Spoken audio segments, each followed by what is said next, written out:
tường cửa sổ. Cả thị trấn vốn quen với những căn nhà không cửa, chỉ có những tấm rèm mỏng bay lật phật trong gió. Nhưng riêng nhà của Hạo thì khác. Mặt tiền chỉ có một bức tường trơn láng, phẳng như tấm kính, không cửa ra vào, không cửa sổ, không khe hở. Vào một đêm sương mù nặng, Hạo nghe thấy tiếng gõ nhẹ từ bên ngoài. Không phải tiếng người, mà giống như móng tay cào lên mặt kính. Hạo đứng sát bức tường thì bất ngờ ngay trước mặt anh xuất hiện một ô cửa sổ, từ từ lộ ra như ai đó đang vẽ nó bằng ánh sáng. Trong ô cửa sổ là cảnh phòng khách nhà anh, nhưng không phải hiện tại mà là 10 giây trong tương lai. Anh thấy chính mình đang đứng đó, nhìn lại ô cửa sổ, rồi phía sau anh xuất hiện một cái bóng đen. Hạo quay phắt lại. Không có ai. Khi nhìn lại ô cửa sổ, cảnh bên trong đã thay đổi. Chính anh đang nằm dưới đất, tay quờ quạng như đang cầu cứu. Hạo hoảng loạn cố đập phá ô cửa, nhưng bề mặt như nước, chạm vào thì tan rồi liền lại. Bất ngờ phía sau anh có luồng hơi lạnh. Anh quay lại không thấy gì. Hạo cúi xuống nhìn sàn nhà. Dưới chân anh, bóng của anh đang chui ra một cái bóng thứ hai, cao hơn, dài hơn, cử động chậm rãi như đang tự tách khỏi anh. Hạo tháo chạy, nhưng càng chạy, căn nhà càng xoắn lại, như mọi lối đi bị uốn cong về đúng bức tường có cửa sổ. Trong ô cửa sổ lần cuối, anh thấy cảnh tương lai của mình. Anh đứng sát bức tường, hoàn toàn bất động, không còn bóng. Cửa sổ tắt, bức tường trở lại trơn láng, và trong căn nhà im ắng chỉ còn một người, hoặc có thể là một cái bóng, đứng thở đều đều trong bóng tối. Tập 2, con đường không đi đến đâu. Khoảng 2500 trong thị trấn Lệch Pha, có một con đường mà hầu như ai cũng biết, nhưng không ai muốn nhắc đến. Nó nằm ngay cạnh khu rừng thông phía bắc, bắt đầu bằng một cổng chào gãy đôi và kết thúc, không ai rõ nó kết thúc ở đâu.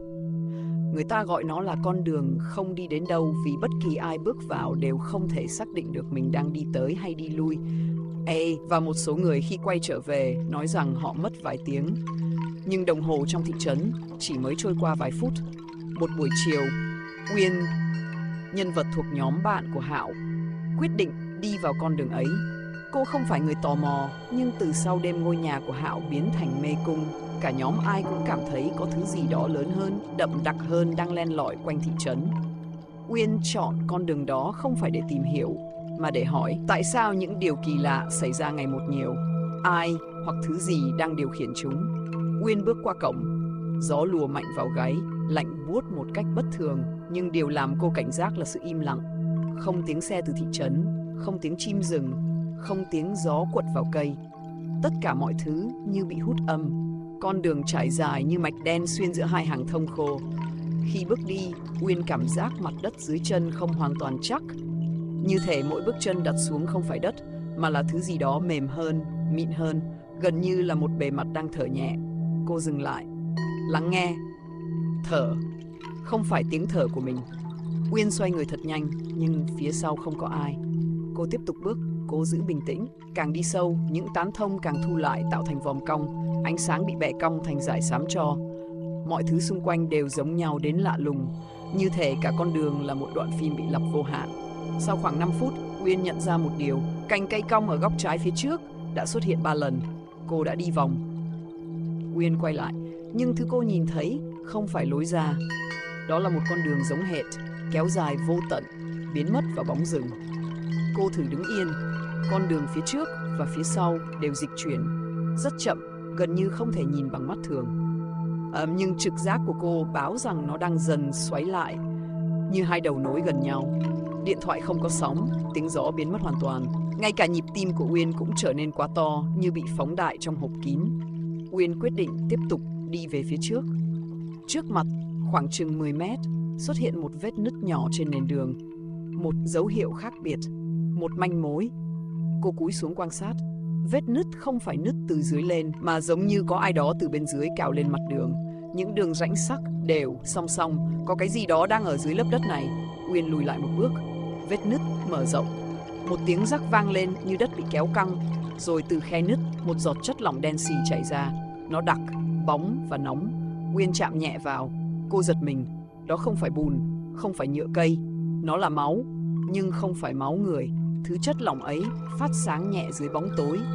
Uyên đứng không nhúc nhích, nhưng con đường thì bắt đầu thay đổi. Mặt đất hơi cong lên, Phồng như cơ thể sống bị kích thích, cô ngẩng lên và lần đầu tiên cô nhìn thấy người. Một bóng người đứng xa khoảng 30 mét giữa màn sương mờ. Cao, gầy, bất động, hơi nghiêng về phía trước, không có khuôn mặt, không có ranh giới rõ rệt. Như thể ai đó phác họa một hình dáng bằng nét than rồi bỏ dở. Uyên định gọi, nhưng giọng bị chặn lại ngay cổ, không phát ra được âm thanh.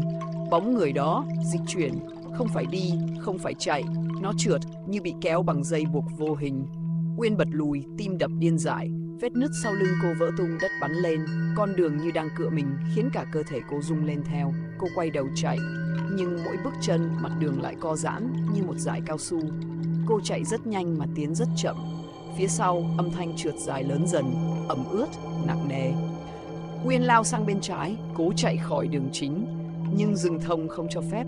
Các thân cây xích lại với nhau như trấn song sắt. Mỗi lần cô cố lọt qua, khoảng trống lại biến mất, đóng ập lại như bẫy, không thể thoát khỏi con đường. Uyên quay phát lại. Bóng người đứng sát cô chưa đến 2 mét, không có mặt, không có tay, không có bóng đổ. Nhưng nó có hơi thở. Một luồng hơi phả vào mặt Uyên, lạnh như kim loại. Cả người cô run bật, nó hơi nghiêng đầu như đang quan sát. Dù không có mắt, Uyên cảm thấy rõ ràng nó đang nhìn sâu vào trong cô, vào ký ức, vào suy nghĩ, vào những điều cô không bao giờ nói với bất kỳ ai. Cô cắn môi, lấy hết sức hét lên. Mày là ai? Âm thanh bật ra như xuyên qua lớp không khí bị bóp nghẹt. Bóng người dừng lại. Sau đó, nó nhấc chân. Lần đầu tiên, Uyên thấy nó cử động như người, nhưng mỗi chuyển động đều chậm, méo như cử động của con rối bị gãy dây. Nó đưa chân về phía trước, nhưng chân chạm đất không hề tạo âm thanh. Uyên lùi lại, nhưng đằng sau cô chỉ là một khoảng trống đen như miệng hang đang mở ra. Cô nhìn xuống, vị trí của vết nứt ban nãy đã biến thành một cái hố sâu hun hút. Bên trong là chuyển động lao xao như hàng ngàn thứ đang trườn bò. Cô bắt đầu hiểu, con đường không chỉ là đường, nó là một cái miệng, và thứ đứng trước mặt cô có thể là lưỡi của nó hoặc bàn tay của nó, hay một phần nào đó lớn hơn mà cô không dám hình dung. Uyên nhìn bóng người, nó dừng lại, đứng như thể chờ đợi, không đuổi theo, không tấn công. Nó chỉ đứng đó, chắn hết lối cô. Uyên không thể chạy về phía trước, không thể quay lại, không thể rẽ vào rừng. Cô chỉ còn một lựa chọn. Uyên bước đến gần hố, gió lạnh từ bên dưới phả lên. Nhưng lạ thay, cô cảm thấy một thứ gì đó giống như lời gọi, không bằng âm thanh, không bằng chuyển động, mà bằng ký ức. Cô nhìn thấy thoáng qua hình ảnh của Hạo, của nhóm bạn, của những đêm họ tụ tập nói chuyện, của những lần cả thị trấn rung chuyển bởi điều kỳ quái. Tất cả lẫn trong tiếng gió từ đáy hố. Uyên giật mình. Những hình ảnh đó không phải do cô nhớ lại. Nó đang cho cô xem. Con đường đang mời gọi cô. Cô lùi một bước. Bóng người nghiêng đầu sang phải như đồng ý. Uyên đi về phía hố. Cô đứng sát mép. Dưới chân, đất rạn ra thành từng ô như vảy rồng. Càng nhìn sâu, cô càng thấy nhiều chuyển động hơn. Những mảnh bóng tối cuộn lại thành hình thù giống cánh tay, chân người, đầu người, nhưng không phải người thật. Một ý nghĩ lóe lên. Nếu nhảy xuống, mình có thể chết. Hoặc tệ hơn, có thể thành một phần của thứ này. Nhưng nếu không nhảy, bóng người kia sẽ làm gì? Nó không cần tấn công trực tiếp, nó chỉ cần chạm vào cô, có thể cô sẽ biến thành một bản sao của nó. Méo mó, không mặt, không giọng nói, không linh hồn. Uyên đứng giữa hai nỗi sợ, nhảy vào bóng tối, hoặc đứng yên cho bóng tối nuốt lấy. Cô nhắm mắt, gió từ hố thổi mạnh hơn. Nhưng trong luồng gió, Uyên nghe thấy một giọng nói mơ hồ, một giọng rất nhẹ, rất nhỏ, nhưng vô cùng quen thuộc. Giọng của Hạo. Uyên, đừng vào. Cô bật mở mắt, quay lại phía rừng. Không có ai. Giọng nói vừa rồi không đến từ hố, nó đến từ phía sau bóng người. Uyên siết nắm tay, bóng người đứng im lìm, không phản ứng với tiếng nói đó. Cô nhận ra một điều quan trọng. Con đường không nói bằng giọng người. Nó không biết bắt chước cảm xúc. Tiếng gọi vừa rồi, dù yếu ớt, là tiếng thật. Ai đó đang ở bên kia bóng người. Uyên bạo gan tiến lại, đi vòng sang trái để tránh đối đầu trực tiếp. Bóng người xoay theo, ép cô lùi lại, không thể tiếp cận từ bên hông. Nó phản ứng với hướng di chuyển, nhưng không nhanh, không linh hoạt, như thể phải mất vài giây để xử lý. Cô thử sang phải. Bóng người nghiêng đầu, xoay chậm chạp. Uyên nhìn xuống tay mình. Một nhánh thông rơi dưới đất. Cô nhặt lên bẻ thử. Cành rất giòn nhưng nhọn. Không thể làm vũ khí nhưng có thể làm mồi nhử. Uyên ném mạnh cành thông sang bên trái. Bóng người lập tức quay đầu theo, như bản năng bị kéo về nơi phát ra âm thanh. Ngay khoảnh khắc đó, Uyên lao sang phải, chạy thẳng về phía khoảng trống sau lưng bóng người. Và cô thấy một cái bóng thứ hai, nằm dài trên mặt đất, không chuyển động, không phải của ai khác. Bóng của chính cô. Uyên khựng lại, da nổi gai, bước chân trở nên nặng nề. Bóng người trượt ngược lại phía cô nhanh hơn hẳn lúc trước. Uyên hoảng loạn, chạy bừa về phía trước. Nhưng bóng dưới đất cũng chạy theo, không phải chạy, mà kéo lê theo cô như cái xác bị lôi. Nó không còn gắn với chân cô, nó là một thực thể riêng, một thực thể đang cố bò về phía cô. Uyên hét lên, bóng người sắp chạm tới, bóng dưới đất cũng đang trườn lên. Đất dưới chân cô vỡ tung. Uyên rơi, cô rơi vào bóng tối đặc quánh, không có trọng lực, không có hướng, không có âm thanh. Cơ thể bị xoắn lại như được kéo qua một khe hẹp giữa hai bức tường vô hình. Cô cố chống cự, nhưng gió xoáy hút cô xuống sâu hơn. Rồi, cô rơi xuống bề mặt cứng. Đau điếng, cô mở mắt, xung quanh là thị trấn, nhà cửa, cột đèn, xe cộ. Tất cả bình thường, cô đang đứng ngay đầu con đường, bên ngoài cánh cổng gãy. Nhưng có một điều khiến cô chết lặng. Hoàng hôn đã tắt. Bầu trời đen ngòm, và thị trấn không có ai. Không một bóng người, không một âm thanh, không một ánh đèn bật lên từ cửa sổ nào. Uyên bước vào đường chính. Từng bước chân vang lại thành tiếng vọng dài như đi trong hang. Cô nhìn lên bầu trời, không có sao, không có trăng, chỉ một màu đen sâu không đáy. Cô đi thêm vài bước thì thấy thứ gì đó dưới đất. Một cái bóng, không phải bóng của cô, là bóng của bóng người xuất hiện trên con đường. Nó nằm im, nhưng khi Uyên tiến lại gần, nó co giật một cái, rồi xoay mặt, dù thực ra nó không có mặt. Cô lùi lại, cô quay sang trái, một cái bóng nữa trồi ra từ vỉa hè. Quay sang phải, hai cái khác đang kéo dài từ chân các cột đèn. Phía sau cô, một loạt bóng đổ đang trườn tới như bầy động vật. Uyên lùi đến khi chạm lưng vào cửa kính của một cửa hàng. Trong kính cô nhìn thấy mình, nhưng bóng của cô trong gương đang chậm rãi đứng dậy, quay mặt ra nhìn cô. Nó không trùng khớp với động tác của cô nữa. Uyên bật chạy, cô chạy thục mạng dọc con phố. Các bóng đổ trườn theo, không tạo tiếng động, không ngừng nghỉ. Chỉ đến khi cô băng qua ngã ba thứ ba, ánh sáng từ một căn nhà bật lên. Một bóng người xuất hiện sau cửa kính. Cô nhìn kỹ là Hạo. Uyên lao đến, đập cửa. Hạo, mở cửa, tôi đây. Hạo đứng yên, không phản ứng, không chớp mắt như một bức tượng. Uyên đập mạnh hơn. Hạo, mở cửa. Là tôi, rồi cửa tự mở, không tiếng động. Hạo vẫn đứng đó, không chào, không nói, không cử động. Uyên tiến lại một bước nữa. Đến khi chỉ còn cách một cánh tay, cô mới nhận ra Hạo hơi méo, không phải cơ thể thật, cứ như hình ảnh đang bị kéo giãn bởi một tấm gương lồi. Uyên muốn tháo chạy nhưng cửa sau lưng đã đóng lại. Căn nhà tối đi, Hạo nâng tay lên, từng ngón tay dài ra như sắp chạy. Uyên hét lớn. Căn phòng xoay vòng, cô cảm giác bị kéo ngược, bị ném ra, và rồi cô tỉnh lại, đang nằm trên lề đường. Ánh nắng chiếu vào mắt, là buổi sáng, người dân đang đi lại bình thường. Trẻ con chạy chơi, ông lão đang quét sân, không ai tỏ ra lạ lẫm hay để ý gì đến cô. Uyên bật dậy, cô nhìn quanh, không có bóng đèn, không có méo mó, không có sự vắng lặng, mọi thứ hoàn toàn bình thường. Chỉ có một thứ không bình thường, cô không có bóng. Nắng chiếu thẳng vào chân cô, nhưng mặt đất tuyệt nhiên trống trơn. Uyên tái mặt, cô quay một vòng, nhảy, đổi hướng, không có bóng. Và khi nhìn xuống mặt đường, cô thấy một vệt đen dài mảnh như bóng của người khác, từ xa đang từ từ kéo đến, bò sát theo mặt đất, tiến thẳng đến chân cô. Uyên lùi lại kinh hãi, nhưng bóng đó dừng lại ngay trước chân cô, không tấn công, không nuốt lấy. Nó thu gọn lại vào một hình dáng nhỏ bằng bàn tay, rồi từ từ viết thành chữ trên mặt đất. Trả lại. Uyên run người, cô không hiểu nó muốn gì. Nhưng càng nhìn chữ càng hiện thêm thứ đã lấy từ đường. Gió thổi mạnh, các chữ cái tan ra thành bụi. Cùng lúc đó, từ phía sau lưng Uyên, một giọng nói vang lên trầm, khàn và rất gần. Uyên, mày không đi một mình đâu, đường đã chọn mày rồi. Cô quay lại, không có ai, chỉ có cái bóng ban nãy. Lần này, nó đứng thẳng, cao bằng người cô và nghiêng đầu nhìn, giống hệt cái bóng ở con đường. Uyên lùi lại, nhưng nó chỉ đứng đó không tiến lên, rồi nó biến mất, như bị ai đó tắt công tắc. Uyên trượt xuống vệ đường, ngồi bệt, không thở nổi. Cô nghĩ đến điều duy nhất mà mình chắc chắn, con đường không buông tha ai đã bước vào nó, và bây giờ nó muốn thứ gì đó của cô, thứ gì đó cô còn chưa biết, mình đã đánh mất. Tập 3, người gõ cửa lúc 3 giờ sáng. Uyên mất ngủ suốt 3 đêm liên tiếp từ sau cuộc chạm trán trên con đường không đi đến đâu. Mỗi lần nhắm mắt, cô cô đều thấy cái bóng dài mảnh bò sát vào chân mình và cảm giác lạnh buốt khi mất bóng vẫn như phủ trên da.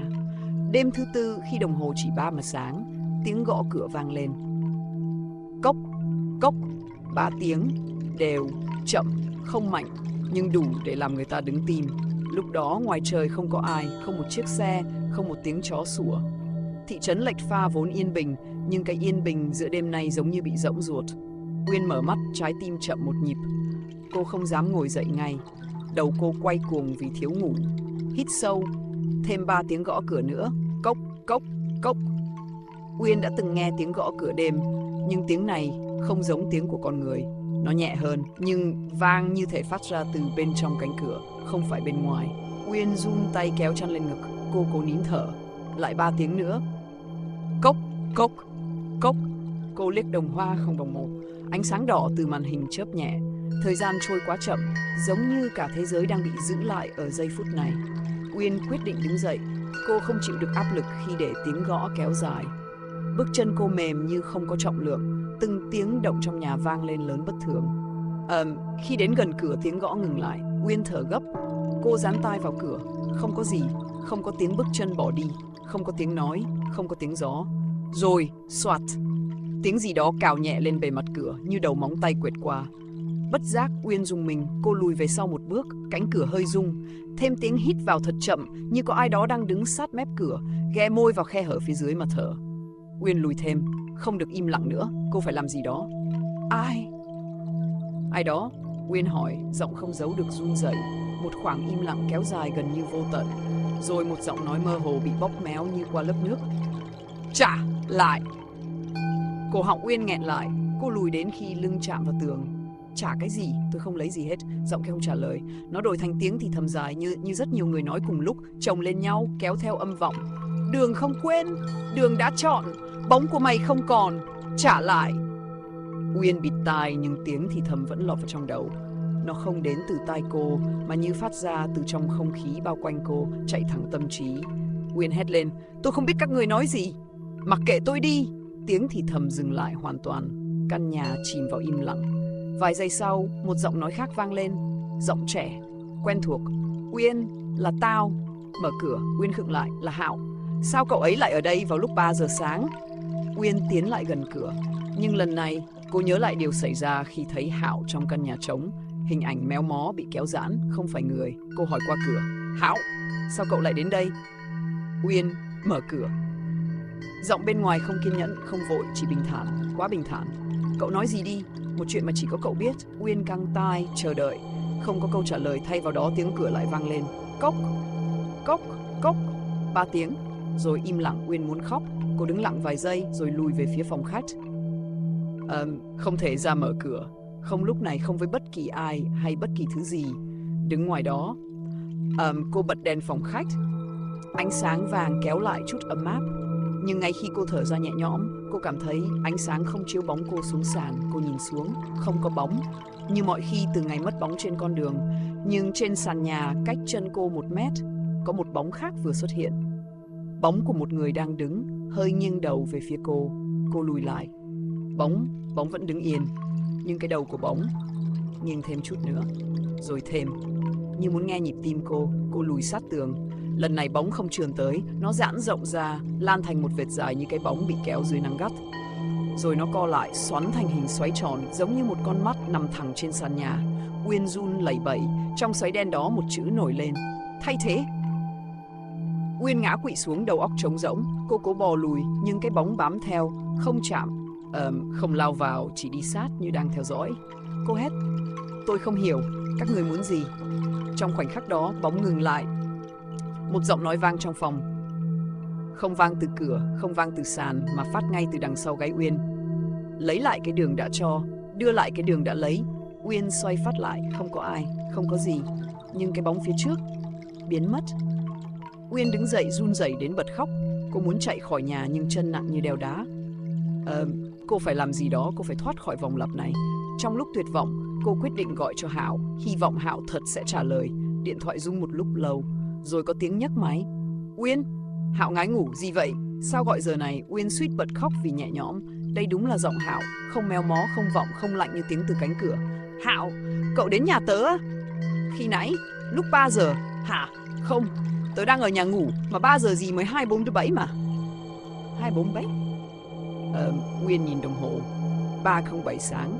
Hai thời điểm không khớp, không chỉ ánh sáng, bóng hay âm thanh, thời gian quanh Uyên cũng đang lệch. Hạo, Uyên hít mạnh. Tớ nghĩ cái đường mang thứ gì đó từ tớ, và bây giờ nó muốn tớ trả lại thứ gì đó khác.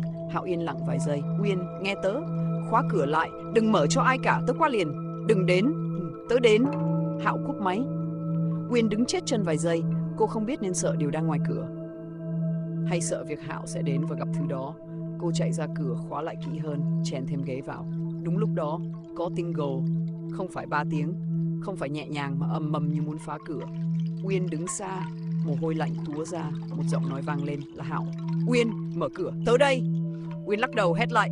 Cậu đến nhanh vậy, không thể nào, cậu đang đùa à? Tớ đến rồi đây, mở đi. Không, nếu là cậu nói câu mật khẩu, cậu đùa gì vậy? Mở cửa đi, nhanh lên. Có gì đó theo tớ đến. Uyên đông cứng.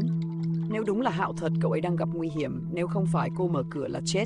Cô run rẩy hỏi. Câu chuyện hồi lớp 9 bí mật giữa tớ và cậu. Cậu kể lại đi. Lần này im lặng, không có tiếng trả lời, chỉ có tiếng gió rít mạnh.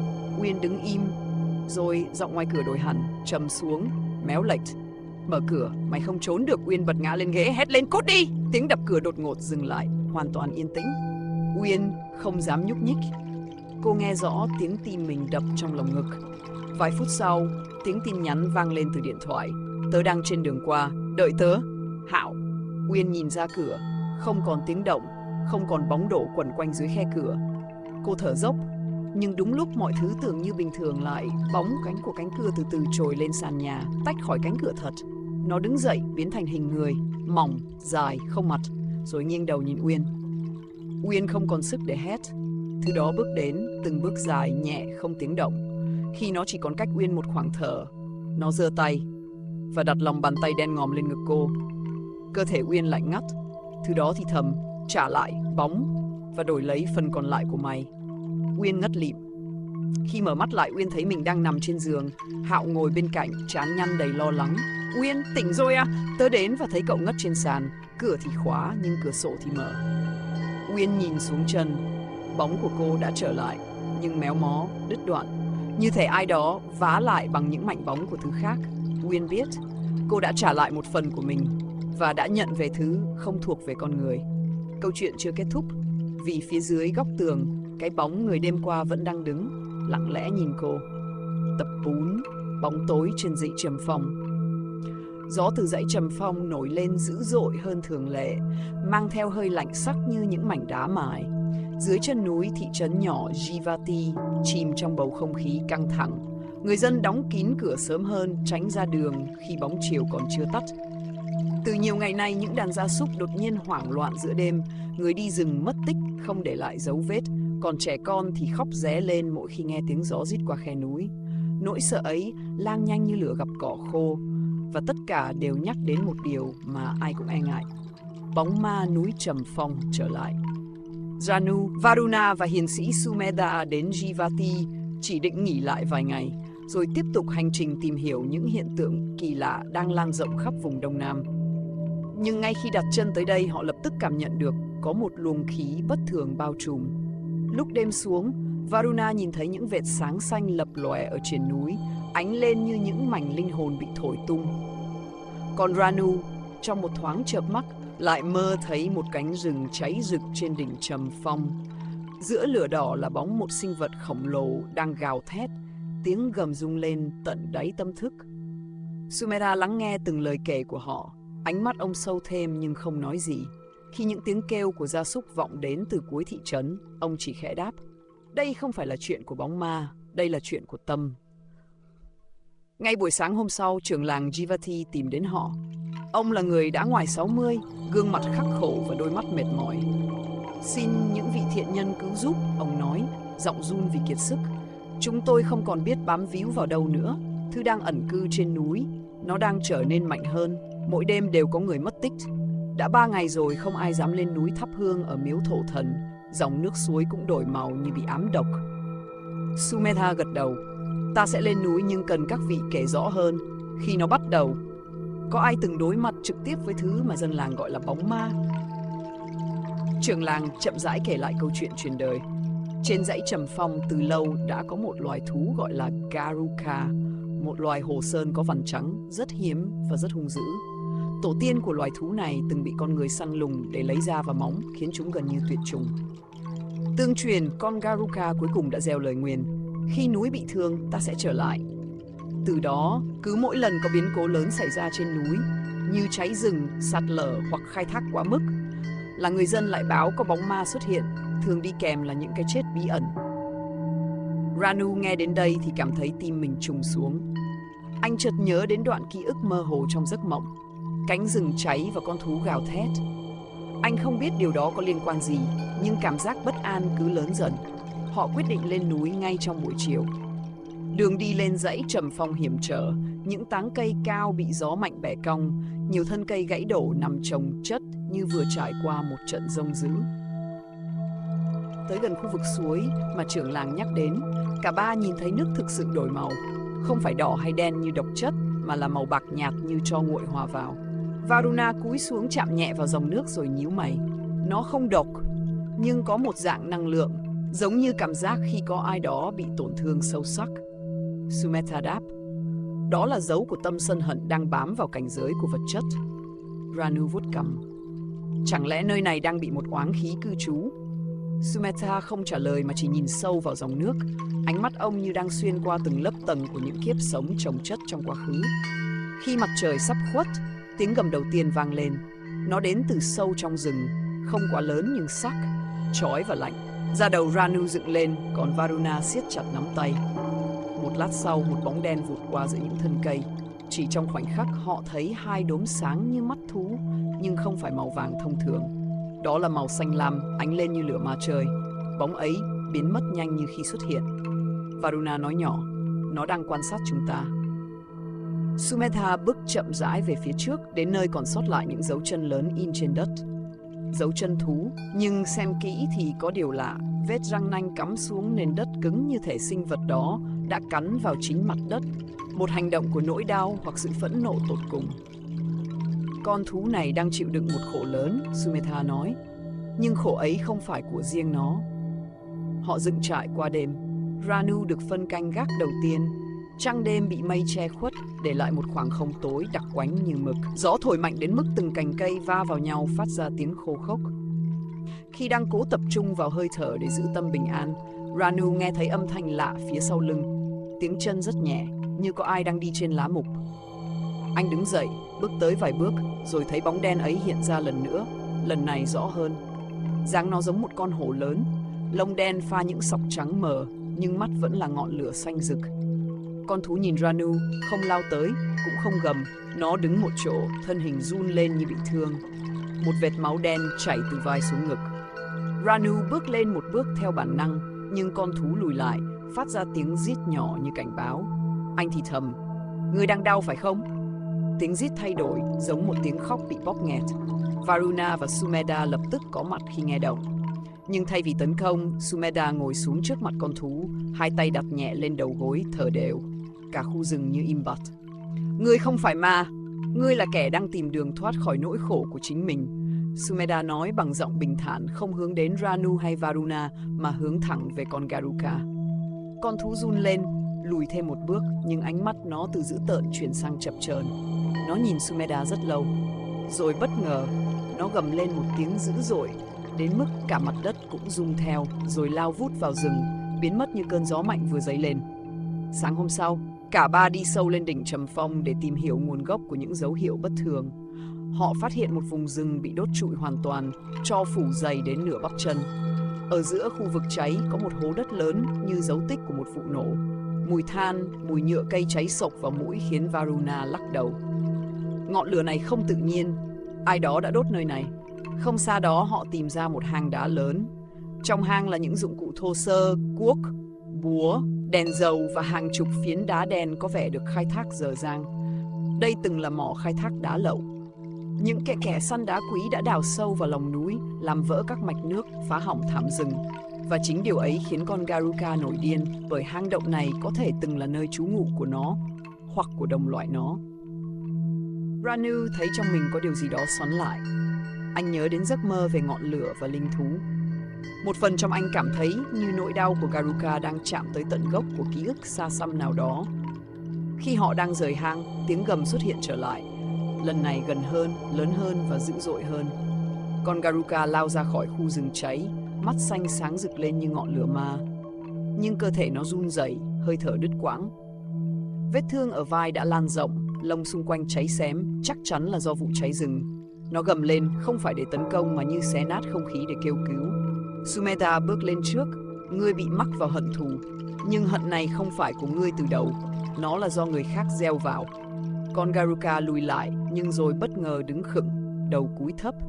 Trong đôi mắt xanh thoáng hiện hình ảnh của một con thú nhỏ khác, có lẽ là con non của nó. Đứa con đã chết trong vụ cháy. Cái chết ấy khiến Ranu cảm giác như ai đang bóp nghẹn tim mình. Sumedha nâng tay lên, lòng bàn mở ra. Hãy trả lại thứ không phải của mình. Ngươi hãy trở về với bản tâm thanh tịnh, đừng mang thêm khổ nữa. Con Garuka run dữ dội. Một tiếng gầm trào ra, nhưng lần này không phải giận dữ mà là đau đớn. Sợi khí đen từ vết thương trồi lên như khói độc, xoắn thành hình xoáy rồi tan vào không khí. Con thú gục xuống, hơi thở trở nên nhẹ hơn. Ranu bước đến, quỳ cạnh nó. Ngươi không cô độc. Đôi mắt xanh chậm chậm khép lại.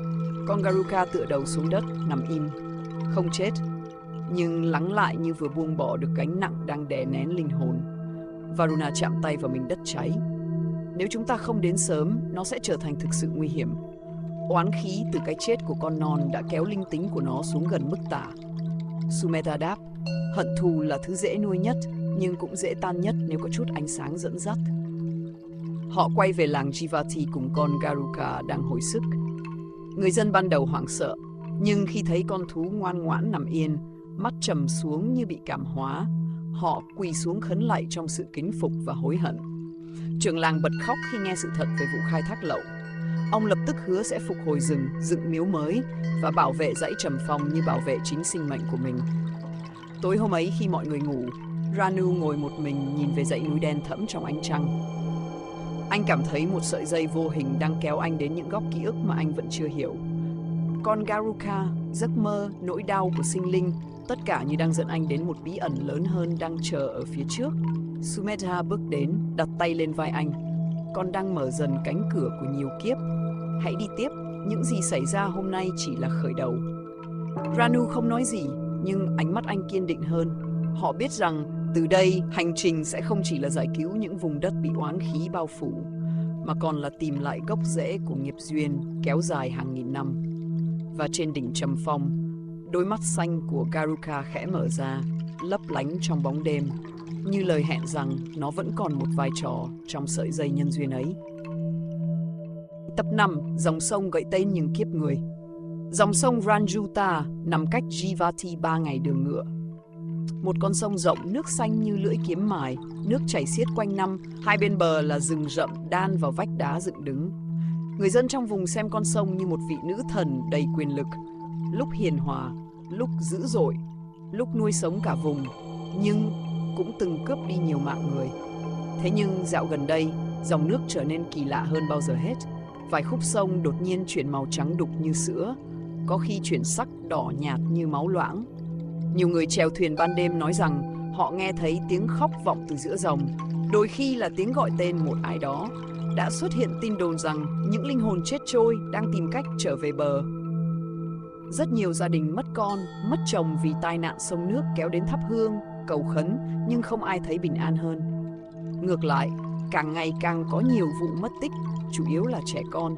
Mỗi khi trời tối, người dân khóa cửa thật kỹ, không cho con bước ra ngoài vì sợ bóng nước sẽ gọi tên chúng.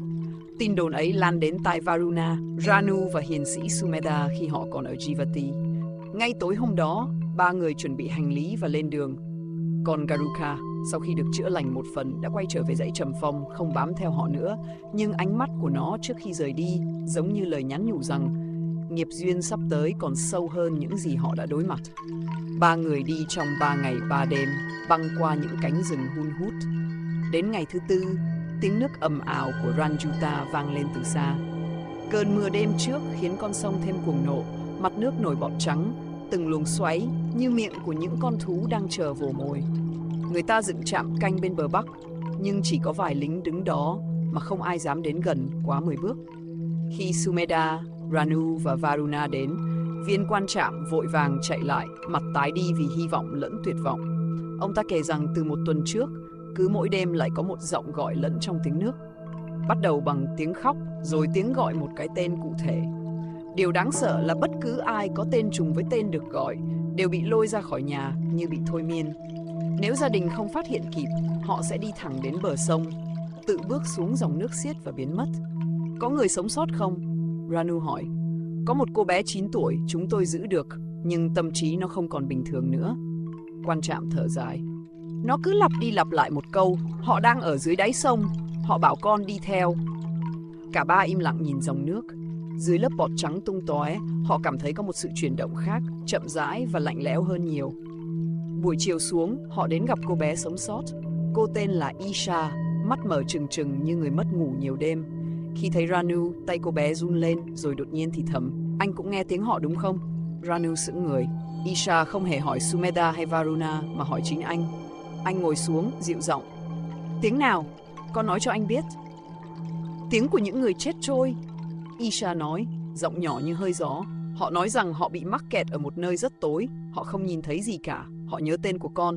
Họ bảo chỉ cần con đi xuống nước là họ tìm được đường về. Varuna khẽ nhìn sang Sumedha. Ông không nói gì, chỉ đặt tay lên đầu Isha. Ngay lập tức, cô bé khóc òa lên như vừa bị tháo xiềng. Sau lần khóc ấy, cô bé ngủ thiếp đi. Sumedha đứng dậy và nói, đây không phải là oan hồn đơn lẻ, đây là cả một trường nghiệp nặng tích tụ. Nơi này đã chứng kiến nhiều cái chết trong sợ hãi và nỗi sợ đó đang tự nuôi chính nó. Đêm đến, mặt sông đen như mảnh gương vỡ. Họ không đốt lửa, chỉ ngồi bên bờ chờ đợi. Khoảng nửa đêm, tiếng nước đổi âm, từ xa gió mang theo âm thanh như tiếng người thở dài. Ranu nghe rõ ràng từng tiếng, Isha.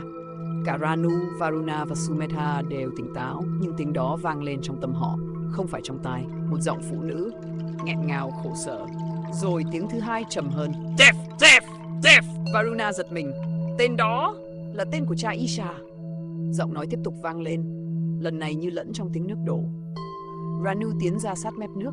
Khi ánh trăng chạm xuống mặt sông, anh nhìn thấy hình bóng một người phụ nữ lấp ló ở dưới, gương mặt nhạt nhòa, mái tóc dài trôi lơ lửng. Cô ngước lên nhìn anh, đôi mắt đen như hai hòn đá sông. Cô mở miệng, nước chảy ra từ khóe môi. Cứu chúng tôi. Ranu dùng mình toàn thân.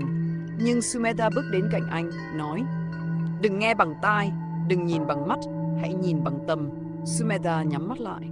Toàn bộ không gian xung quanh họ chuyển động nhẹ, như thể thế giới đang đổi góc nhìn. Một làn sương mỏng nổi lên trên mặt nước, và trong làn sương đó, hàng chục bóng người hiện ra. Tất cả đều có dây buộc trên cổ hoặc dấu bầm mạng sườn. Họ không phải linh hồn tự thân trôi nổi.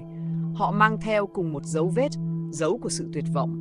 Có người đã dùng nơi này để làm điều ác nhiều năm. Sumedha nói với giọng buồn nặng. Họ đã giết những người bị coi là vô chủ, lấy đi của cải rồi ném xác xuống sông. Sự sợ hãi trước khi chết tạo thành oán lực kết thành trường khí tìm người mang tên giống những người đã chết để lôi kéo, tất cả chỉ để được nhận biết. Ranu chậm rãi thở ra, nhìn sâu vào mặt nước. Bỗng dưng một giọng nói vang lên rõ ràng. Ranu. Anh sững người. Tại sao là tên anh? Một bóng người trồi lên từ đáy sông, là một chàng thanh niên với gương mặt giống anh đến mức anh phải lùi lại, giống như nhìn vào một tấm gương cũ bị bóp méo. Đôi mắt người ấy đỏ ngầu. Người nợ ta. Rồi hình ảnh biến mất, đứng lặng, bàn tay run lên. Varuna tiến lại nắm lấy vai anh. Đó không phải người có thật, đó là tàn dư của một ký ức. Ngươi không nợ ai trong kiếp này. Nhưng Sumedha lại nói khác. Không phải kiếp này, nhưng có thể kiếp khác. Nhân duyên dài hơn chúng ta tưởng. Ngày hôm sau họ tìm đến phần hạ lưu sông Ranjuta, nơi những thi thể trước kia thường dạt vào bờ. Không xa đó họ phát hiện một khu lán bỏ hoang. Cửa gỗ bị gió đập, bên trong đầy những thùng rỗng, dây thừng và mùi hôi còn sót lại. Varuna mở từng thùng một, và trong thùng cuối cùng họ thấy những đồ vật cá nhân, khăn, dây chuyền và một lá thư nhào cũ. Lá thư ghi, nếu ta không về, hãy nói với con gái rằng ta xin lỗi, ta không bỏ rơi con, ta chỉ đi làm thuê cho bọn chúng, nhưng chúng đã lừa ta. Không có tên người viết, nhưng chữ viết nghiêng nghiêng, và trong góc giấy có ký hiệu mà theo trưởng làng Jivati kể lại, Đó là ký hiệu của một băng nhóm chuyên lừa người dân nghèo đi làm rồi giết họ để cướp tài sản. Bọn chúng đã bị triều đình tiêu diệt. Nhưng nỗi oán của những người bị giết vẫn mắc kẹt dưới đáy sông. Ranu siết chặt lá thư, tim thắt lại. Anh nhìn dòng nước và cảm giác như có ai đó đang nhìn anh từ dưới đó, không tức giận mà là mong đợi. Đêm thứ hai, họ quay lại bờ sông. Nhưng lần này, Sumedha yêu cầu Ranu ngồi ở chính giữa, ngay sát mép nước. Varuna đứng phía sau, giữ chặt hai vai anh. Sumedha thì đứng chếch bên phải, mắt nhắm, tay kết ấn. Nước bắt đầu xoáy, sương mù nổi lên. Những bóng người hiện lên từ dưới đáy, nhiều hơn hôm trước. Tiếng gọi đang xen nhau, hỗn loạn, cuồng nộ, tuyệt vọng. Trả lại tên cho ta! Đừng bỏ chúng tôi! Đừng để chúng tôi chìm! Ranu cảm thấy đầu mình như có ai bóp lấy. Anh thấy hàng trăm ký ức vụt qua, không phải của anh mà của những người đã chết. Những cảnh bị đánh đập, trói lại, van xin, rồi bị ném xuống dòng nước lạnh như thép. Mỗi ký ức như một mũi dao đâm vào ngực anh. Con không phải là người tạo ra khổ này, Sumedha nói, giọng vang to như sấm. Nhưng con có thể là người mở cánh cửa để họ bước ra. Ranu cắn môi nhắm mắt lại, rồi nhìn thẳng xuống dòng nước đang xoáy. Anh nói một câu thật rõ, ta nghe các người. Ngay lập tức, mặt sông phình lên. Một bóng người vụt lên từ dưới đáy, lao đến như muốn cắn xé anh. Varuna siết chặt vai Ranu. Sumedha phất tay đánh một luồng khí khiến bóng ấy bị bật ngược ra. Ranu không lùi, mà nói: Nỗi sợ của các người rất lớn, nhưng ta không sợ. Ta sẽ giúp các người rời khỏi nơi này. Những bóng người dừng lại run rẩy, mặt sông sáng lên ánh bạc. Anh nghe một giọng rất nhỏ: Chúng tôi mệt lắm rồi. Sumedha đưa tay lên trời. Một luồng ánh sáng nhẹ lan xuống, không rực rỡ mà ấm và dịu như ánh mặt trời xuyên qua mây. Dòng nước đầu lắng lại, những bóng người chậm chậm tan vào làn sáng đó, từng cái một. Không tiếng kêu, không khóc, không oán, chỉ là trở về. Sau cùng, giọng người phụ nữ hôm đầu vang lên: Cảm ơn. Hãy nói với con gái ta rằng ta chưa bao giờ bỏ nó. Dòng sông lặng xuống như chưa từng có chuyện gì. Ba người trở lại làng. Họ kể cho Quang Trạm nghe sự thật. Khi gặp lại Isha, Ranu cúi xuống và nói: Mẹ con đã đi rồi, bà ấy bình an, bà bảo con phải sống. Isha khóc, nhưng là khóc nhẹ như buông một tảng đá nặng khỏi lòng. Con bé không còn run rẩy nữa. Khi họ rời khỏi Ranjuta, Ranu nhìn xuống dòng nước lần cuối. Gió thổi qua và hình ảnh phản chiếu của anh trong dòng nước thoáng mờ đi như có ai đó trùng với anh trong khoảnh khắc. Varuna hỏi: Ngươi nhìn thấy gì? Ranu đáp: Không biết, nhưng càng đi ta càng cảm giác ta đang đến gần một phần của chính mình mà ta đã quên từ lâu. Sumedha đặt tay lên vai anh. Hãy tiếp tục đi. Dòng sông chỉ dạy con một điều: những gì chìm xuống sẽ lại nổi lên khi đến đúng thời. Ba người bước đi, gió kéo dài theo họ, mang theo hơi lạnh của nước và hơi ấm của những linh hồn được giải thoát. Tập 6. Dòng sông ngầm dưới lòng đất. Bầu trời xám chì như phủ một lớp tro mỏng. Những đám mây nặng nề treo lơ lửng trên dãy Trầm Phong, nơi Varuna và Ranu vừa thoát chết sau trận hỗn chiến với toán sơn tặc. Vết máu trên áo họ chưa kịp khô thì tiếng kèn báo hiệu từ phía thành Vajita đã vang lên lần thứ 3 trong ngày, dấu hiệu của một tai họa mới. Sumedha, người vẫn đứng lặng trước mặt hồ linh chiếu như đang quan sát điều gì đó không thuộc về thế giới này, cuối cùng cũng lên tiếng: Bắt đầu rồi, những gì ta lo sợ đang dâng lên từ dưới lòng đất. Ranu nheo mắt. Thầy từng nói Trầm Phong không chỉ có thú dữ, dưới đó còn có một dòng sông. Sumedha gật. Không phải sông nước mà là sông nghiệp, sự thù hằn giống như những lớp dung nham bị nén dưới lòng người. Khi nó trào lên, cả vùng này sẽ chịu cảnh điêu linh. Varuna nhìn về phía chân núi, nơi dân chúng đang đổ xô chạy về thành như đàn chim hoảng loạn. Thầy nói như thể có thứ gì đang chuẩn bị bùng nổ. Không phải chuẩn bị, nó đang xảy ra. Ba người họ lập tức rời khỏi hồ và tiến sâu về hướng nam, nơi các khe nứt mới xuất hiện trên mặt đất. Gió mang theo mùi ẩm và tanh như bùn đã bị chôn vùi từ hàng ngàn năm. Ranu cảm nhận mặt đất rung nhẹ dưới chân, từng nhịp một như tiếng trống xa xăm vọng lại từ dưới địa tầng. Họ đi đến một hẻm núi hẹp. Trước mặt họ là một khe nứt lớn, dài hơn 2 dặm, rộng đủ để nuốt trọn một căn nhà. Khói trắng bốc lên từ lòng đất. Varuna cúi xuống, mồ hôi rịn ra từ trán. Có nước động phía dưới, nhưng màu lạ quá. Ranu cũng nhìn xuống. Nước không trong, nó đen như mực, đặc quánh, lâu lâu lại nổi lên những bóng khí lớn. Sumedha nhẹ nhàng đưa tay xuống sát mép đá, nhắm mắt lại để lắng nghe. Không phải nước, là oán khí tích từ hàng trăm năm. Người chết à? Ranu hỏi. Không chỉ người, những thù hằn của cả thú, linh hồn bị lãng quên, những oan sai không được hóa giải. Chúng kết tụ lại, tìm nơi thoát ra. Varuna siết chặt thanh kiếm. Vậy chuyện này có liên quan tới những cái chết trong rừng hôm trước? Không chỉ liên quan. Đó mới chỉ là dư âm của nó. Một tiếng nổ lớn vang lên phía xa, khiến đất dưới chân họ chấn động mạnh hơn. Cả ba lập tức lao về nơi phát ra tiếng động. Tại một bãi đá lớn gần đó, người dân đang tụ tập hỗn loạn quanh một cây cổ thụ đổ vật xuống, rễ bật tung như bị kéo từ dưới lên. Giữa đám đông, một người đàn ông gào thét, cuồng loạn. Đừng lại gần! Con thú trong đất, nó kéo vợ tôi xuống. Ranu đỡ người đàn ông hỏi. Kéo xuống? Lúc nào? Ngay trước mắt tôi. Mặt đất mở ra, một bàn tay đen lôi vợ tôi vào. Tôi không cứu được. Varuna liếc nhìn mặt đất. Không thấy khe nứt, nhưng mặt đất có dấu bị kéo lê. Sumedha đặt tay lên vai người đàn ông. Đó không phải bàn tay của quỷ hay thú. Đó là nghiệp lực mà vợ anh mang theo. Nghiệp gì? Vợ tôi là người tốt. Sumedha không phủ nhận hay phán xét.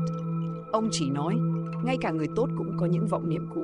Nhưng để cứu được nàng, chúng ta phải xuống dưới. Cả Ranu và Varuna đều sững người. Thầy nói xuống lòng đất. Varuna hỏi, phải, nhưng làm cách nào?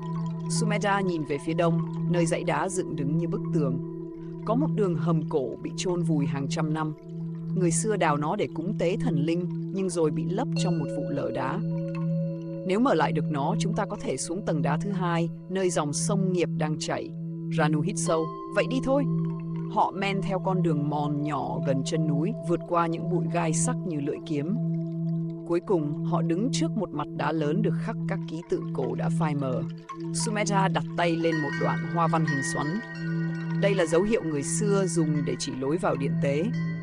Varuna dùng sức đẩy tảng đá, không nhúc nhích. Ranu lùi ra sau vài bước, vận lực rồi dùng bả vai thúc mạnh. Tảng đá rung lên, bụi bay mù mịt và một khe hở hiện ra đen như miệng cọp. Một luồng khí lạnh phả ra.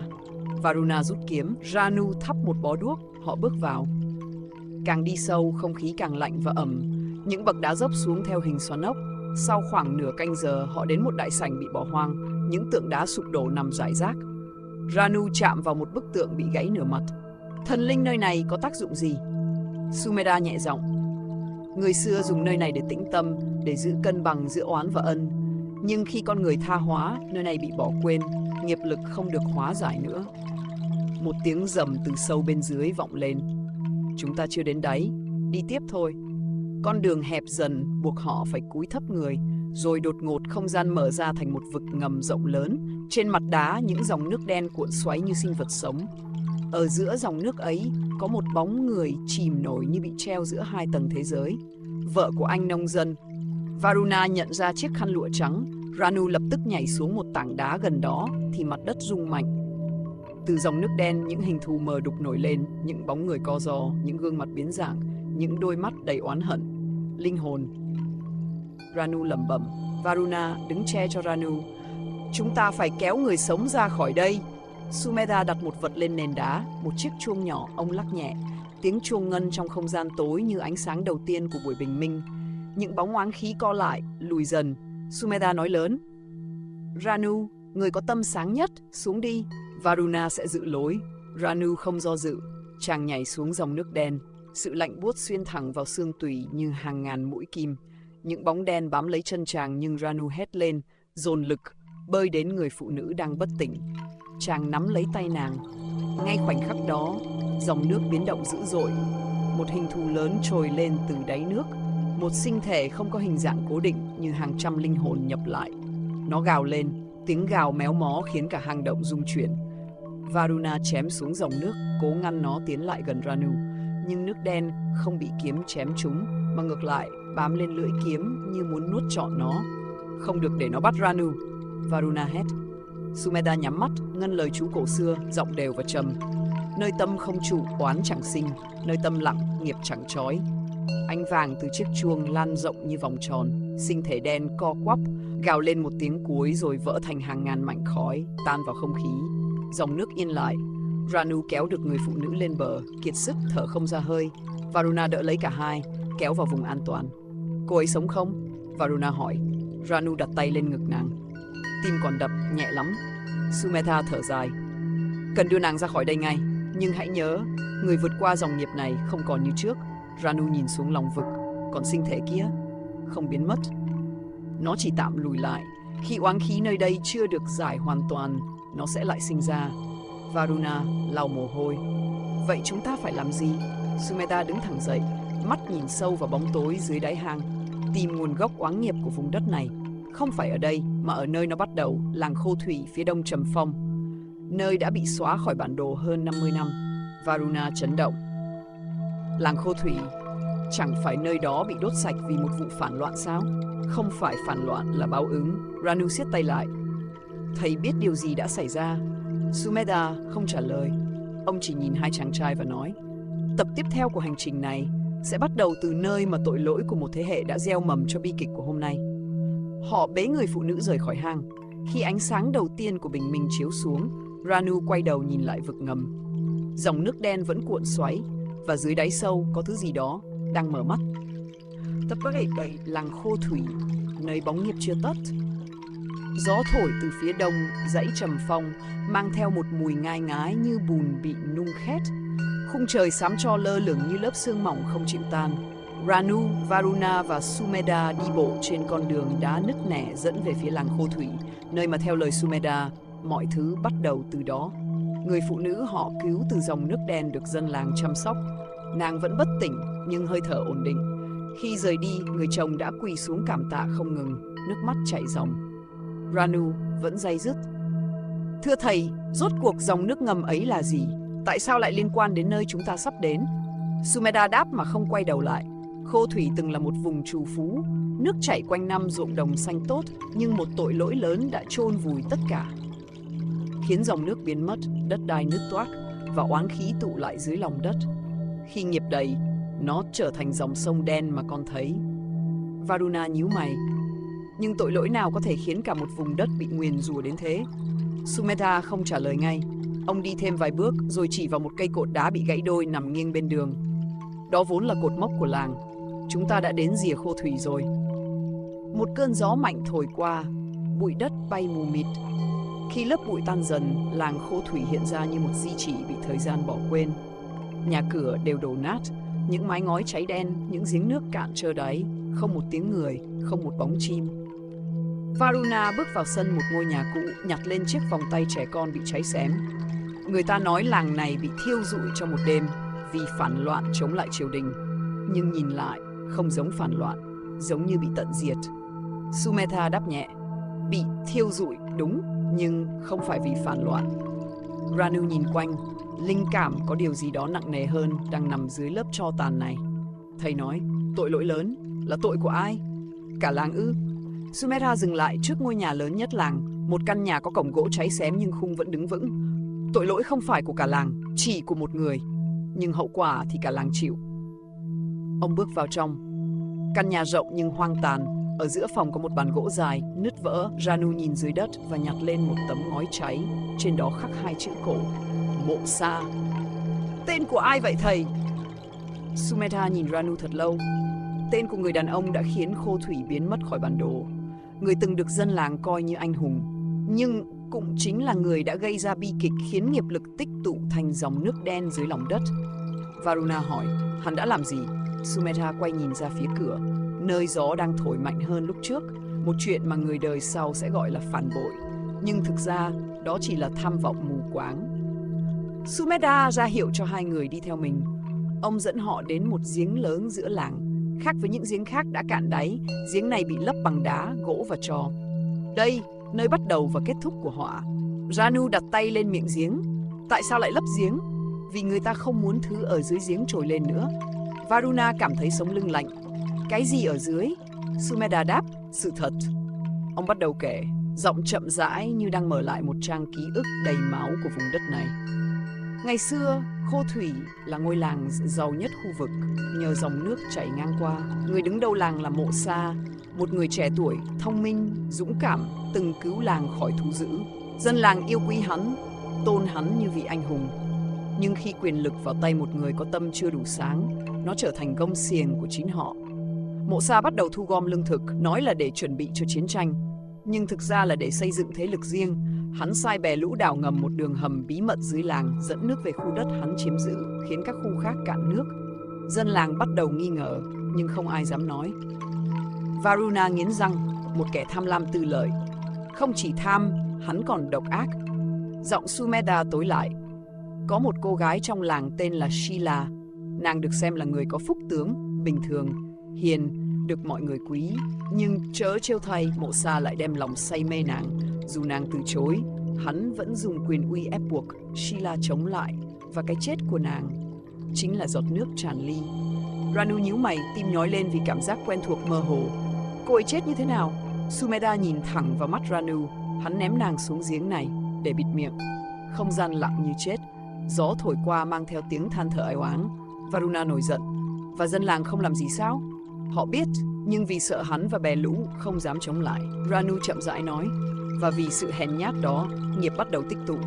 Đúng, khi cái ác được tiếp tay bởi sự im lặng, nó lớn như quỷ dữ.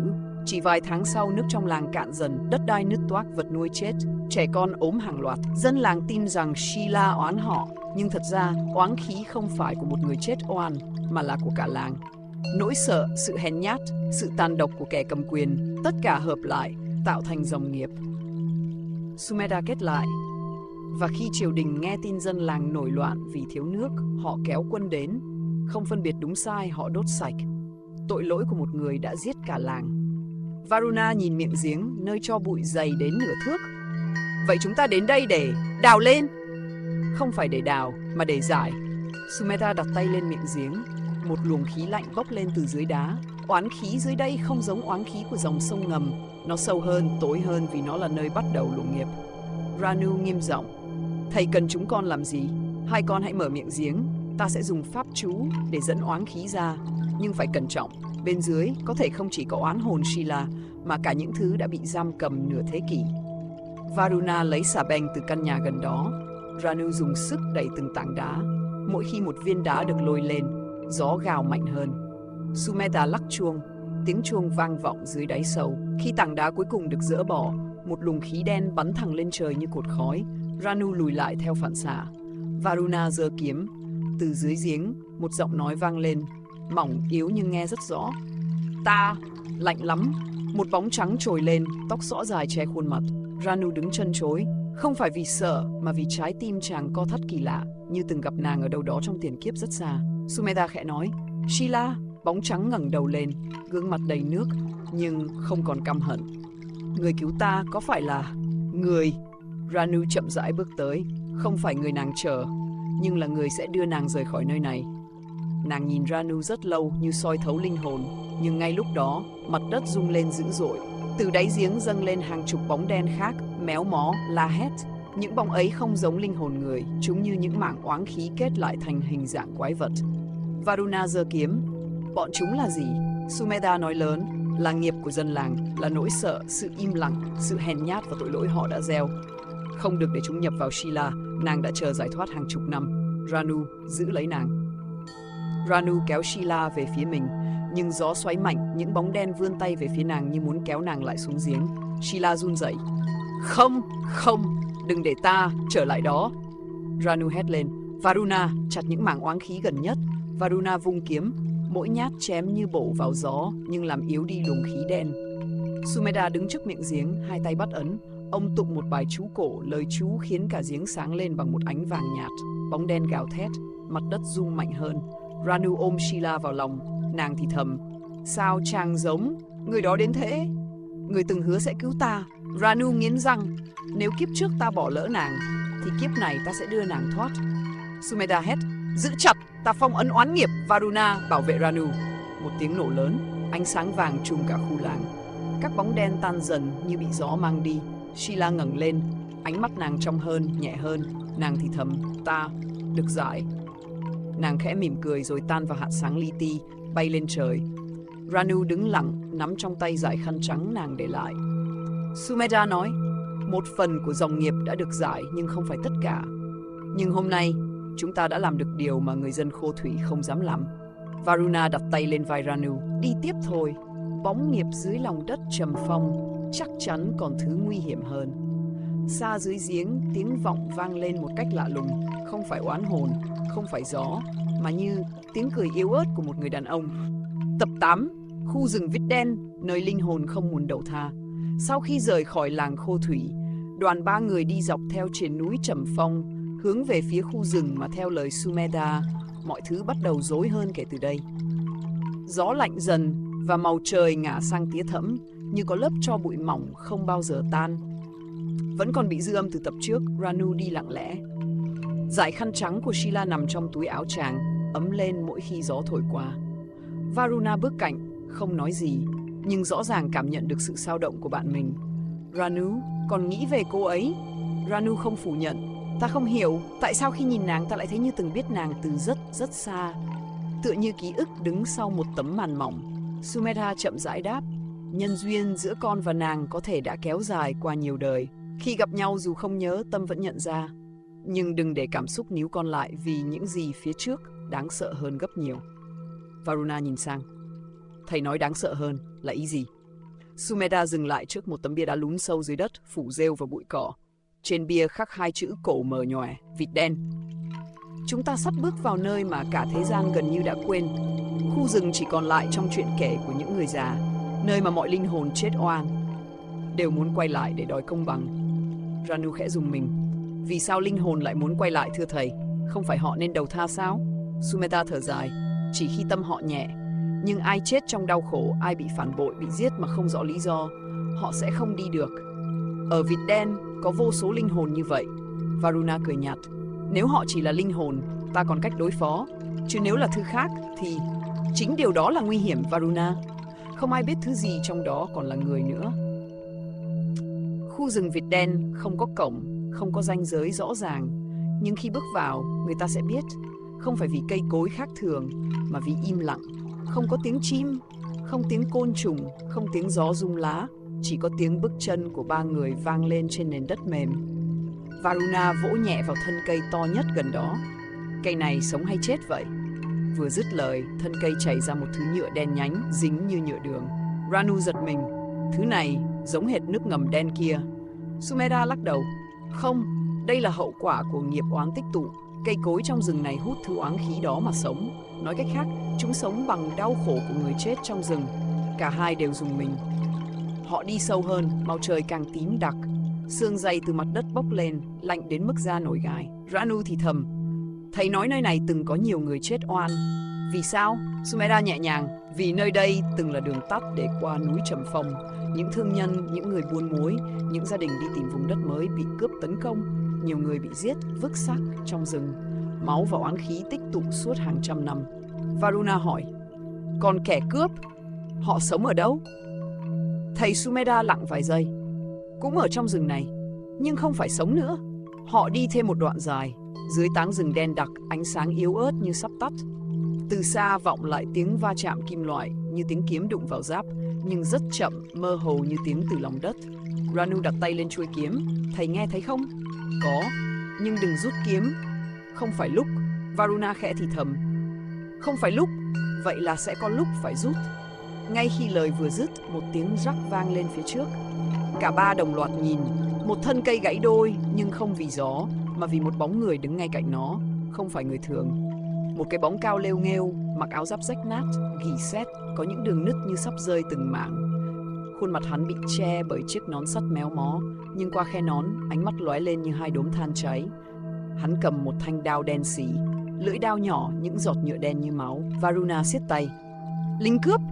Sumedha lắc đầu. Không, là oan hồn của kẻ cướp. Họ bị giết khi triều đình quét sạch bọn chúng, chết trong oán, trong thù hằn, không chấp nhận số phận, nên không thể đầu thai. Ranu hỏi gấp. Họ tấn công người sống sao? Không hẳn. Chỉ tấn công người mang hơi thở của công lý, những người có tâm muốn hóa giải nghiệp vì họ sợ mất nơi bám víu. Varuna bật cười khẽ. Vậy là chúng chọn nhầm người rồi. Đừng khinh thường, chúng không còn là người, chỉ là vỏ oán khí. Ngay khi thầy nói xong, cái bóng áo giáp lao đến với tốc độ không thể tưởng. Varuna bật nhảy lùi lại. Ranu rút kiếm đỡ một nhát chém nặng nề khiến cánh tay tê dần. Ranu nghiến răng. Thầy, chúng con đánh được chứ? Phải làm yếu oán khí của nó trước. Ranu dùng hơi thở nội lực, đừng đánh bằng sức tay. Varuna rít. Còn ta thì sao? Người giữ con đường bên trái, đừng để bất kỳ bóng nào khác tới. Cuộc chiến không giống chiến đấu với người. Mỗi lần kiếm Ranu chạm vào thân hình của bóng áo giáp, nó không chảy máu, chỉ bốc khói đen.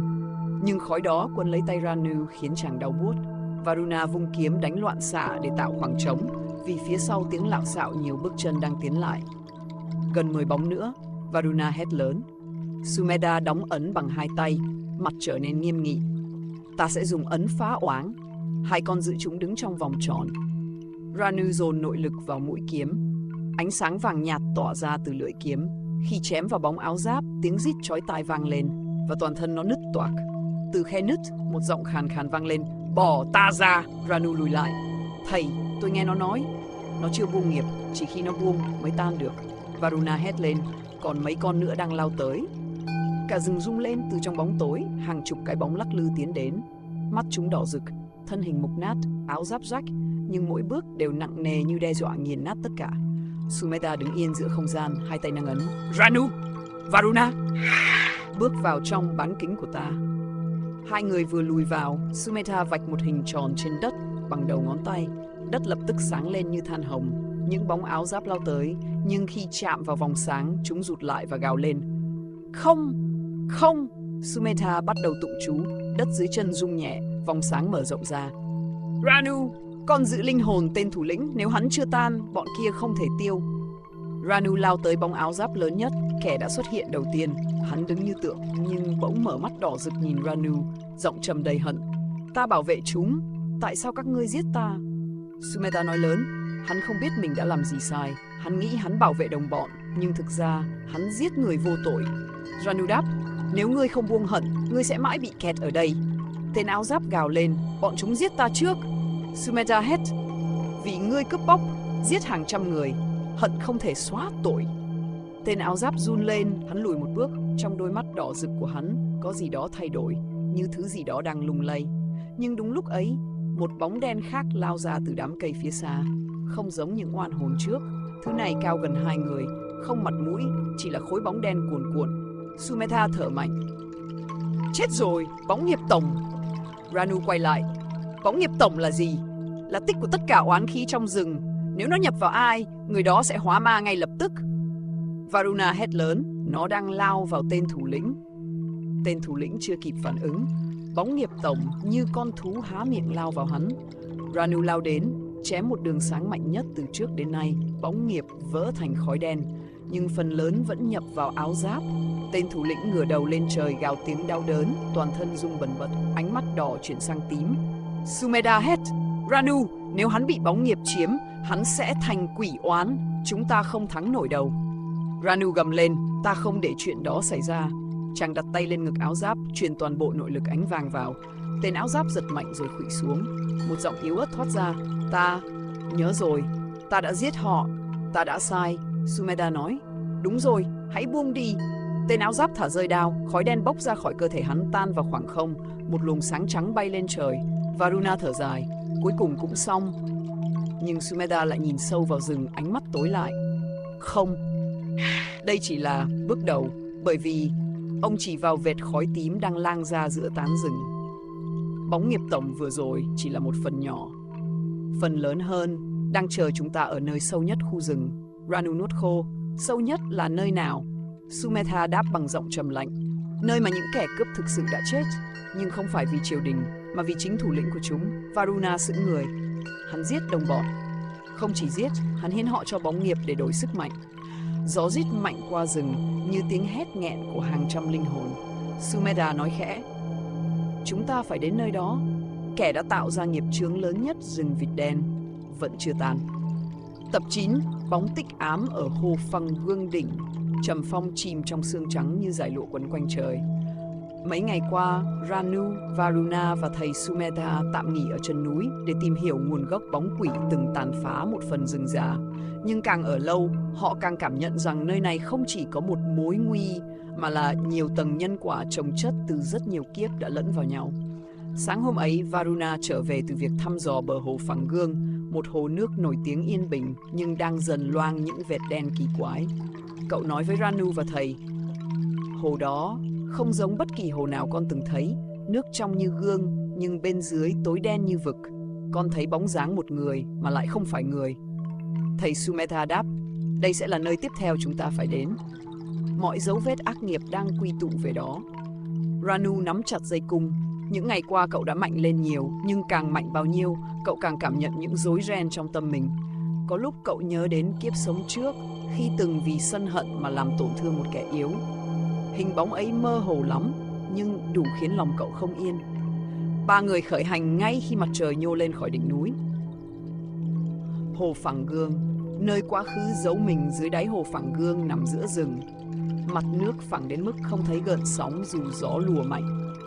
Người dân tin dưới hồ có một linh hồn cổ xưa, từng là người hộ trì núi rừng. Nhưng mấy năm trở lại đây, bóng linh ấy biến mất. Thay vào đó là sự xuất hiện của bóng tịch ám. Một thứ ma lực khiến ai soi mặt mình xuống nước đều nhìn thấy phiên bản đen tối nhất của chính mình. Khi cả nhóm đến nơi, Ranu tiến đến bờ hồ đầu tiên.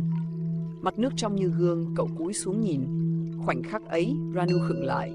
Trong nước không phải gương mặt hiện tại của cậu, mà là một người đàn ông hung bạo, gương mặt méo mó vì giận dữ, tay dính đầy máu. Người ấy nhìn Ranu bằng ánh mắt căm hận. Ta là ngươi là ta. Sao ngươi dám quên ta?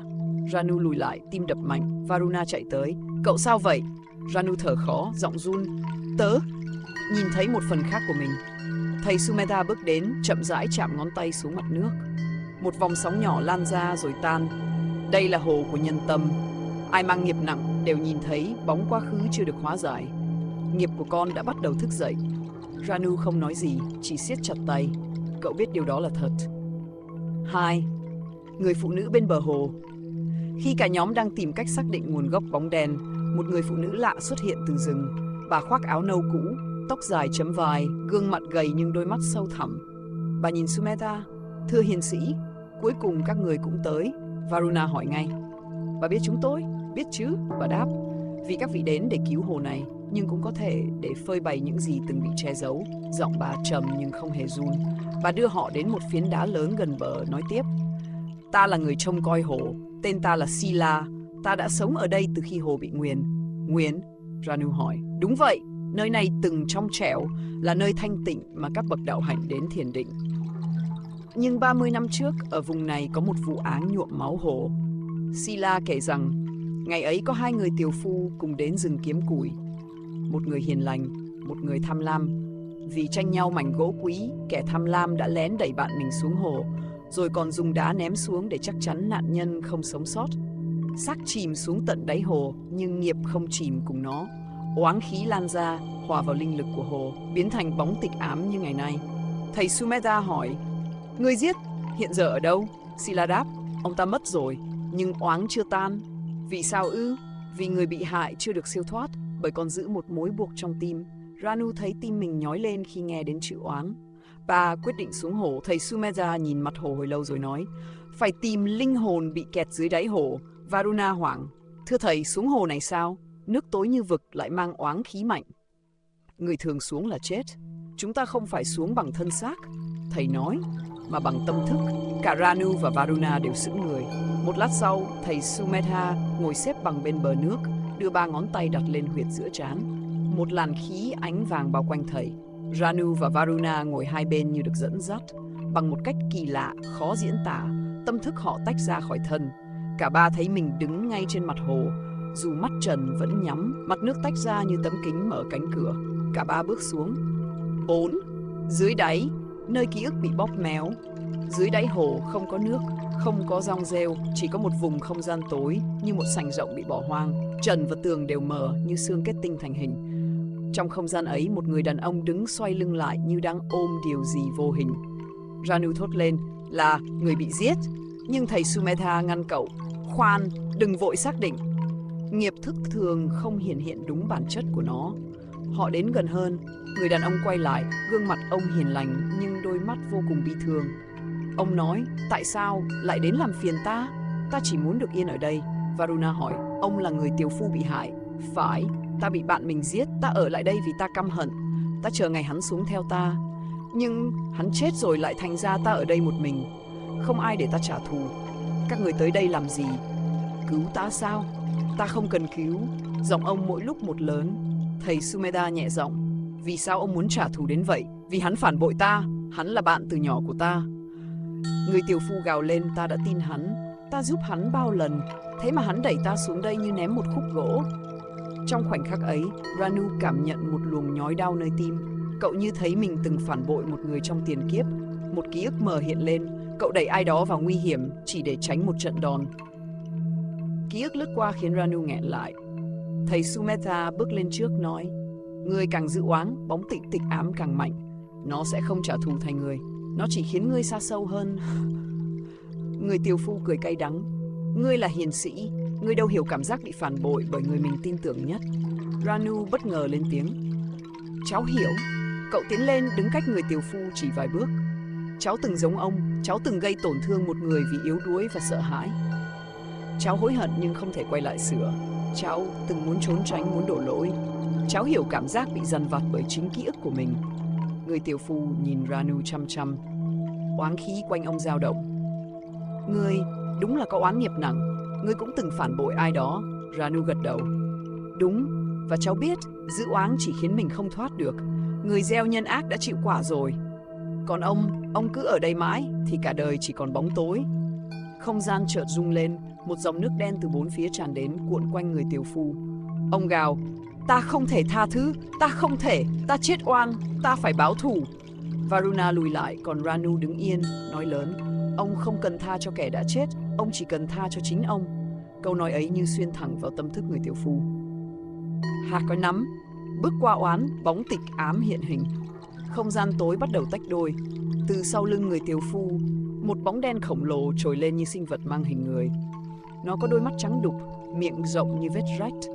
Đó chính là bóng tịch ám, oán khí đã trở thành hình. Nó hạ đầu xuống gầm lên. Đừng nghe chúng, ngươi thuộc về ta, oán của ngươi là sức mạnh của ta. Bóng đen vung tay, sóng khí lao đến Ranu.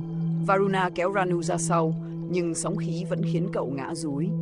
Thầy Sumedha nói lớn, đây không phải ma quỷ thật, chỉ là phần oán nghiệp được phóng đại. Tiêu diệt nó không phải bằng sức mạnh, mà bằng phá bỏ cái gốc oán. Người tiểu phu đứng giữa hai thế lực, oán trong tim và niệm thiện mong được giải thoát. Ranu nhìn thẳng vào ông. Ông muốn bị nhốt mãi với bóng này, hay muốn được đi tiếp con đường của mình? Người tiểu phu run rẩy. Ta thật sự mệt rồi. Bóng tịch ám gào, ta là ngươi là ta, không thể chia rời. Thầy Sumedha khẽ niệm một bài kệ. Ánh sáng vàng tỏa ra từ tay thầy, xua bớt bóng đen. Người tiểu phu bật khóc, ta chỉ muốn được thanh thản. Ông xoay người lại, đối mặt bóng tịch ám và nói, từ nay ta không theo ngươi nữa, thù không phải là con đường của ta. Bóng tịch ám rít lên, thân hình nó nứt ra từng mảng, không gian lại rung chuyển dữ dội. Và rồi, bóng đen tan thành hàng ngàn mảnh khói mỏng, biến mất vào hư không. Người tiểu phu ngã quỵ, nhưng nét mặt thanh thản một cách kỳ lạ. Ông nói với Ranu, cậu giống ta, hãy cẩn thận với chính mình. Nhưng khác với ta, cậu còn cơ hội để không lặp lại lỗi lầm. Ranu cúi đầu. Trong phút chốc, thân thể người tiểu phu phát sáng nhẹ, ánh sáng của linh hồn sắp được siêu thoát. Ông mỉm cười. Cảm ơn, vì đã đem ánh sáng đến cho ta. Rồi ông tan dần thành điểm sáng bay lên, xuyên qua nước hồ và biến mất bên trên. 6. Trở lại mặt hồ và lời cảnh báo. Khi tâm thức cả ba trở lại với thân, mặt hồ đã trở lại trong trẻo, không còn vệt đen lan rộng nữa. Chỉ còn sương mỏng trôi. Sila đứng đó mỉm cười. Hồ đã được giải. Các vị đã giúp linh hồn kia thoát khỏi nơi tối tăm. Varuna thở dài nhẹ nhõm. Ranu ngồi xuống bãi cỏ, cảm giác như vừa qua một cơn bão lớn. Nhưng trong tim cậu, một mảnh ký ức vẫn chưa biến mất. Cậu biết mình cũng phải đối diện bóng tịch ám của riêng mình, không phải dưới hồ, mà trong chính cuộc đời cậu. Thầy Sumedha đặt tay lên vai Ranu. Con đã thấy điều cần thấy, nhưng đây chỉ là khởi đầu. Sợi dây nghiệp của con phức tạp hơn con nghĩ rất nhiều. Ranu hỏi khẽ, liệu con đã từng gây tội lớn lắm sao thầy? Sumedha không trả lời trực tiếp. Thầy nhìn về hướng sâu trong rừng trầm phong, nơi gió đen thổi mạnh. Kiếp trước của con sẽ lần lượt hiện ra, và sắp tới chúng ta sẽ gặp người mà con nợ sâu nhất. Varuna giật mình. Là ai vậy thầy? Sumedha đáp, một người mà nếu gặp lại, con tim Ranu sẽ vừa sợ hãi, vừa mong muốn chuộc lỗi hơn bất kỳ điều gì khác. Ranu hơi tái mặt. Vậy chúng ta đi đâu tiếp, thầy? Đến nơi mà nghiệp duyên của con bắt đầu đứt gãy. Một ngôi làng đã bị xóa khỏi bản đồ từ nhiều năm trước. Thầy Sumedha nhìn cả hai. Chuyến đi tiếp theo sẽ khó khăn gấp bội. Gió từ hồ thổi qua, mang theo cảm giác lạnh hơn thường nhật, như báo hiệu một chặng đường mới, nhiều thử thách đang mở ra. Ngôi làng bị xóa khỏi bản đồ. Sương chiều trùm xuống vùng rừng trầm phong, phủ lên những gốc cây già, những bóng mờ dài như một níu chân người qua lại. Sau khi hồ phẳng gương được giải oáng, thầy Sumedha bảo Ranu và Varuna chuẩn bị lên đường đến một nơi ít ai còn nhắc tới. Một ngôi làng từng tồn tại nhưng đã biến mất khỏi bản đồ. Một ngôi làng mà sợi dây nghiệp của mình từ kiếp này lẫn kiếp xưa đang đợi được mở ra. Một dấu ấn trong mơ. Đêm trước chuyến đi, Ranu không ngủ được. Cậu ngồi trước lửa, nhìn những tàn than hồng rồi rơi vào một giấc mơ lạ. Trong mơ cậu thấy một cánh đồng rộng, nơi gió thổi lồng lộng. Có tiếng gọi tha thiết. Ranu, Ranu, tại sao lại bỏ ta? Cậu quay lại, thấy một bé gái chừng 10 tuổi, gương mặt nhòa như khói, bàn tay nhỏ đưa về phía cậu. Cậu muốn lại gần, nhưng mỗi bước chân là mỗi lần khoảng cách giữa hai người càng xa. Cô bé khóc. Huynh hứa sẽ quay lại. Huynh hứa mạnh, giật phăng hình bóng bé gái rồi ném vào hư không. Ranu gào lên. Ta xin lỗi, cố ý. Ta không cố ý mà. Ranu choàng tỉnh, trán cậu đẫm mồ hôi. Varuna nhìn sang ngạc nhiên. Cậu mơ gì vậy? Ranu không trả lời. Cậu chỉ nhìn bàn tay mình, cảm giác như vừa đánh rơi một điều quan trọng mà lại không biết nó là gì. Thầy Sumedha vẫn ngồi thiền sau gốc cây, mở mắt vừa lúc Ranu ngẩng đầu lên. Thầy nói nhẹ, con đã thấy một phần của kiếp trước. Ranu hỏi, bé gái đó là ai vậy thầy? Người con đã gieo lời hứa, nhưng không giữ. Thầy đứng dậy, phủi áo. Và đó cũng là sợi nghiệp mà hôm nay chúng ta phải đi gặp. M2, đường đến làng Trúc Vang. Làng ấy tên Trúc Vang, một cái tên đẹp như tiếng gió thổi qua rừng trúc. Ngày xưa làng không lớn nhưng rất yên bình bè. Nhưng rồi một năm làng bỗng biến mất sau một biến cố khủng khiếp. Không ai biết chuyện gì xảy ra. Dân quanh vùng bảo đó là ngày trời giận.